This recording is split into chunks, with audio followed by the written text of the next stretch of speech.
Everyone exercise 18.1 के जो बाकी के क्वेश्चंस है वो हम करेंगे नेक्स्ट क्लास में। इस क्लास में हम पढ़ेंगे इसके कुछ और एप्लीकेशन, सम एप्लीकेशंस।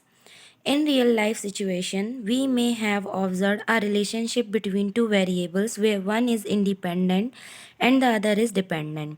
हम अपने रियल लाइफ सिचुएशंस में बहुत बहुत सारी रिलेशनशिप ऑब्जर्व करते हैं जिसमें दो वेरिएबल के बीच में, जिसमें एक वेरिएबल इंडिपेंडेंट रहता है और जो दूसरा वेरिएबल रहता है वो डिपेंडेंट रहता है। That is it, one changes the other also changes. अगर एक चेंज होता है तो दूसरा भी चेंज होता है। For example, the amount of interest depend upon the amount invested. अगर कोई इंटरेस्ट की अमाउंट होती है वो किस पे डिपेंड करती है? जो अमाउंट इन्वेस्ट की गई है उस पर डिपेंड करती है। Here the amount invested is an independent variable and the amount of interest is the dependent variable.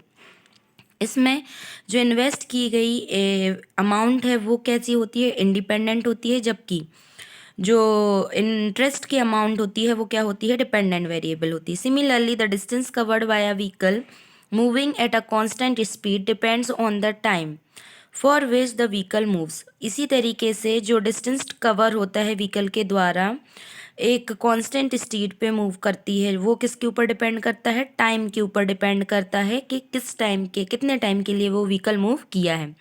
In this case the distance covered is independent variable and the time is dependent variable. इस case में distance covered जो है वो dependent variable है और जो time है वो कैसा है? इंडिपेंडेंट वेरिएबल है। Graph of parameter versus side of square.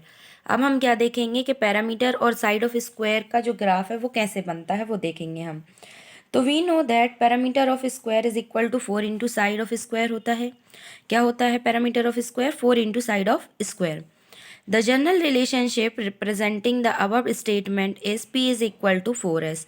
जो जनरल रिलेशनशिप रिप्रेजेंटिंग होती है इस स्टेटमेंट को, उसको हम कैसे लिखते हैं? P is equal to 4S। Where S is the side of square, जहाँ S जो है वो साइड है स्क्वायर की, विच इज़ इंडिपेंडेंट वेरिएबल, जो कि एक इंडिपेंडेंट वेरिएबल है, and P is the parameter of the square, और जो P है वो क्या है? पैरामीटर है स्क्वायर का। Which is dependent on the side of the square, जो कि किस पे डिपेंड करता है? स्क्वायर की साइड पे। Let us take some values of S and find the corresponding value of P in the given table. अब हमें एक टेबल दी गई है जिसमें हम एक्स की कुछ वैल्यूज़ लेंगे और उससे हम क्या निकालेंगे? पी की वैल्यू निकालेंगे।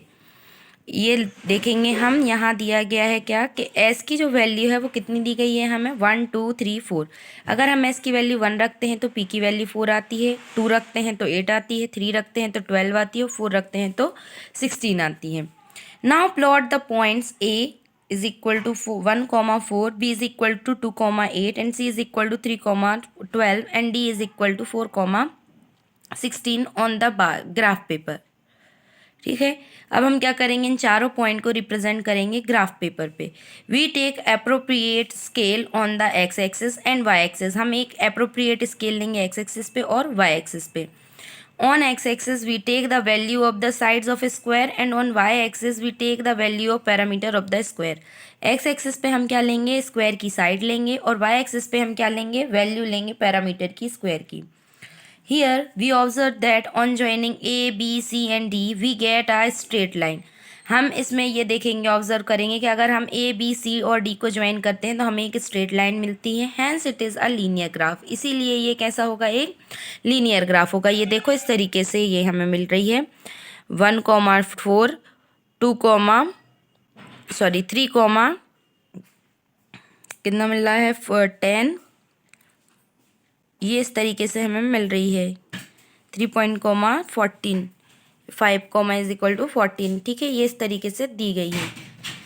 रीडिंग फ्रॉम द ग्राफ, अब हम ग्राफ में रीडिंग लेंगे तो we can easily read the values of parameter from the graph when the side of square is 2.5 और 3.5। ठीक है, इससे हम क्या देख सकते हैं कि ये जो अगर 2.5 पे और 3.5 पे हमें इसकी वैल्यू लेनी है तो हम उसको कैसे देख सकते हैं? तो take a point U as at S is equal to 2.5। अब हम एक पॉइंट क्या लेंगे? यू लेंगे। यहाँ कितने पे? 2.5 पे, एक्स एक्सिस पे।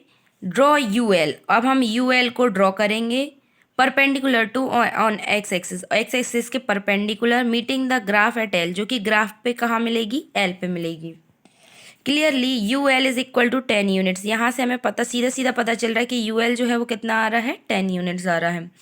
If S is equal to 2.5 then P is equal to 10 unit. अगर एस 2.5 है तो पी कितना आ जाएगा, 10 यूनिट। सिमिलरली अगर एस 3.5 है एक्स एक्सिस पे तो हम क्यू एम परपेंडिकुलर ड्रॉ करेंगे और जो कि ग्राफ पे कहाँ एम पे मीट करेगा, और क्यू एम की जो वैल्यू है वो कितनी आ जाएगी, 14 आ जाएगी, क्योंकि एस की वैल्यू क्या है 3.5 ले रहे हैं हम, तो पी की वैल्यू कितनी आ जाएगी 14 यूनिट्स। फिर आता है graph of area versus side of square.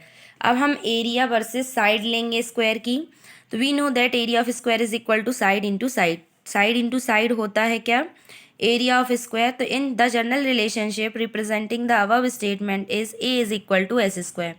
जो जनरल रिलेशनशिप बनेगी वो क्या बनेगी, A is equal to S square, where S is the side of square, जहाँ एस जो है वो साइड रहेगी स्क्वायर की, विच इज इंडिपेंडेंट वेरिएबल, जो कि एक इंडिपेंडेंट वेरिएबल रहेगा, and A is the area of square, और ए जो है वो क्या होगा, एरिया रहेगा स्क्वायर का, which is dependent on the side of the square, जो कि किस पे डिपेंड करेगा, स्क्वायर की साइड पे। Let us take some values of s and find the corresponding values of a in the given table।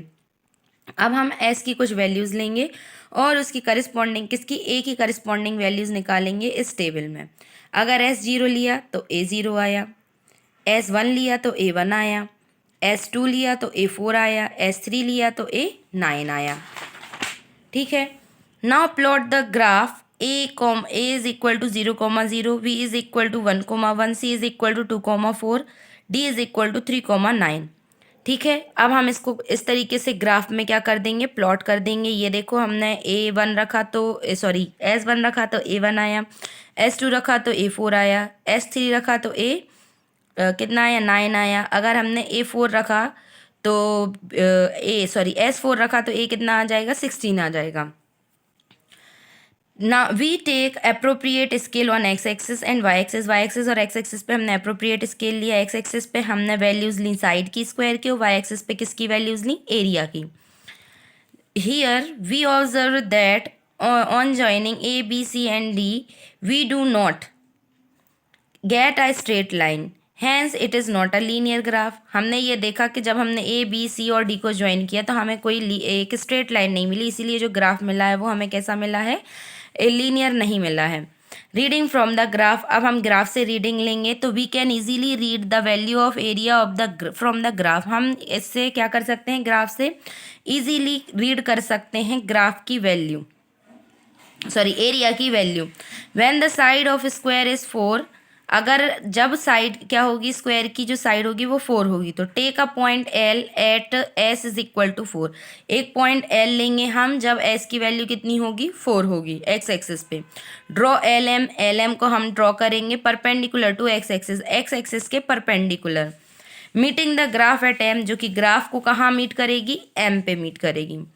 ठीक है, which is perpendicular on x axis, जो कि परपेंडिकुलर होगा एक्सिस पे, meeting the graph at M, M पे क्या meet करेगा, तो क्लियरली एल एम की जो वैल्यू है वो कितनी आ जाएगी, 16 यूनिट्स। कितनी आ जाएगी, 16 यूनिट्स। तो हम कह सकते हैं कि अगर एस की वैल्यू हमने 4 ली है तो ए कितना आ जाएगा हमारा, 16 यूनिट्स। कितना आ जाएगा, 16 यूनिट्स। इसके बाद हम graph of multiple of different numbers, अलग अलग नंबर के मल्टीपल के ग्राफ को हम देखेंगे नेक्स्ट क्लास में। ठीक है, अगर इसमें कोई डाउट हो आप लोगों को तो पूछ लेना, कोई भी डाउट हो बेटा तो पूछ लेना। Thank you and have a nice day all of you.